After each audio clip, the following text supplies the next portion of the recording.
এখন সৰু গাঁও আছিল। সেই গাঁওখনত বিকাশ নামৰ এজন ল'ৰা আছিল।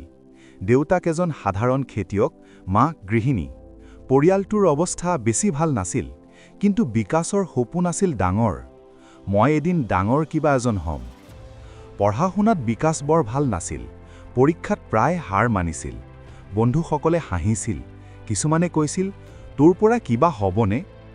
প্ৰথমবাৰৰ বাবে 10ম শ্ৰেণীৰ পৰীক্ষাত বিকাশ ফেইল হ'ল। সেইদিনা ঘৰৰ বাহিৰত বহি কান্দিছিল। মনত ভাবিছিল, এইটোৱে মোৰ শেষ নেকি? মাক আহি ওচৰত বহিল, একো কোৱা নাছিল।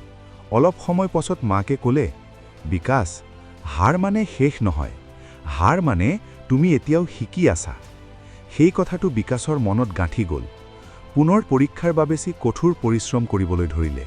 দিনে ৰাতি পঢ়িছিল, মোবাইল নাছিল, টিভি কম চাবলৈ ধৰিলে। বন্ধুসকল খেলিবলৈ গ'লেও সি পঢ়াতেই বহি থাকিল। দ্বিতীয়বাৰ পৰীক্ষাত বিকাশ পাছ হ'ল। বেছি নম্বৰ নাছিল, কিন্তু আত্মবিশ্বাস ঘূৰি আহিল। পাছত কলেজত গৈ সি আকৌ বহু সমস্যা পালে। টকাৰ অভাৱ, ইংৰাজীত দুৰ্বলতা, আত্মবিশ্বাসৰ অভাৱ। বহুবাৰ সি হাৰ মানিবলৈ মন কৰিছিল।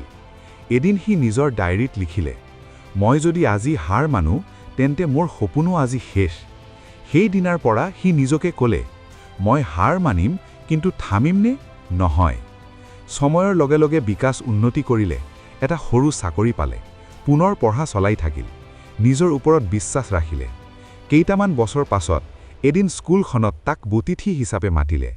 এদিন যি স্কুলত সি ফেইল হৈছিল, সেই একেটা মঞ্চত থিয় হৈ সি ক'লে, মই আজি যি হৈছোঁ তাৰ কাৰণ এইটো, মই কেতিয়াও ভবা নাছিলোঁ যে হাৰ মানে শেষ।